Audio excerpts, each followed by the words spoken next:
ସାଙ୍ଗମାନେ ଆଜି ରଜରେ ଭାବିଲେ କିଛି ମେମୋରି କ୍ରିଏଟ୍ କରିବି। କାହିଁକି ଜାଣିଛନ୍ତି? କାରଣ ବର୍ଷେ ହେଲାଣି ମୁଁ ବାଙ୍ଗାଲୋରରେ ନଥିଲି, ତ କିଛି ମେମୋରି ସାଙ୍ଗମାନଙ୍କ ସହିତ ନଥିଲା। ଆଉ ଲାଇଫ୍ରେ ମୋତେ ଲାଗେ ମେମୋରି କ୍ରିଏଟ୍ କରିବା ବହୁତ ଇମ୍ପୋର୍ଟାଣ୍ଟ। କାରଣ ଯେତେବେଳେ ଆମେ ଛୁଆ ଥିଲେ, ଆମେ ବଡ଼ ହେଲା ପରେ ଦେଖିଲେ ଆମର ମେମୋରି କ'ଣ କହିଲେ ଆଲବମ୍। ତ ଏବେକା ଜେନେରେସନରେ ଯେତିକ ଛୁଆମାନେ ଆଉ ଟିକେ ବଡ଼ ହେଲା ପରେ ଦେଖିବେ ତାଙ୍କର ସବୁ ଜିନିଷ ହେଉଛି ସୋସିଆଲ ମିଡ଼ିଆରେ। ତ ମୋର ବାପା ମାଆଙ୍କର ସେମିତି କିଛି ନା ମେମୋରି ରହିପାରିଲାନି ଭିଡ଼ିଓ ଆକାରରେ। ଫଟୋଜ୍ ଅଛି ବାପାଙ୍କ ତ 2006 ବେଳକୁ ବାପା ଏକ୍ସପାୟାର କରିଥିଲେ, ଯେଉଁଟାକି ସେ ସମୟରେ ଏତେ ସୋସିଆଲ ମିଡ଼ିଆ ନଥିଲା। ବଟ୍ ବୋଉ ଆମର 2021 କୋଭିଡ଼ ସମୟରେ ଏକ୍ସପାୟାର କରିଥିଲେ, ଯେଉଁଥିପାଇଁ କି ସେ ସମୟରେ ଏତେ କିଛି ମେମୋରି ମୁଁ କ୍ରିଏଟ୍ କରିପାରିନଥିଲି। ଆଉ ଯେତେବେଳକୁ ନା ବାପା ଯିଏକି ଘରର ମୁରବୀ ଚାଲିଯାଆନ୍ତି ନା, ସେହି ସମୟରେ ନା ଲୋକ ଆପଣଙ୍କ ଉପରେ ଆଙ୍ଗୁଠି ଉଠାଇବା ଷ୍ଟାର୍ଟ କରନ୍ତି।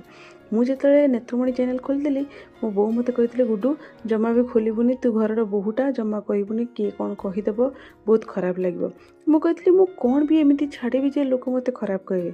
କିନ୍ତୁ ସେଇଟା ମୋଷ୍ଟଲି ଲୋକ କିଛି ପସନ୍ଦ କଲେନି, ଯେହେତୁ ମୁଁ ଘରର ବୋହୁଟା ଥିଲି। ତ ଦିନ ଆସିଲା ମୁଁ ଭିଡ଼ିଓ ବନ୍ଦ କରିଦେଲି। ଆଉ ଆପଣମାନଙ୍କର ବହୁତ ରିକ୍ୱେଷ୍ଟ ଆସିଲା, ଦିଦି ଭିଡ଼ିଓ ଛାଡ଼ନ୍ତୁ। ଆଉ ଆପଣମାନଙ୍କର ରିକ୍ୱେଷ୍ଟ ଶୁଣିକି ମୁଁ ଭିଡ଼ିଓ ବନେଇବା ଷ୍ଟାର୍ଟ କଲି, ବଟ୍ ସେ କନଫିଡେନ୍ସ ନଥିଲା। ତ ବାପାଙ୍କର ଏଇଠି ବହୁତ ସପୋର୍ଟ ଅଛି, କାରଣ ବାପା ଏଥରକୁ ଭୁବନେଶ୍ୱର ଆସିଥିଲେ।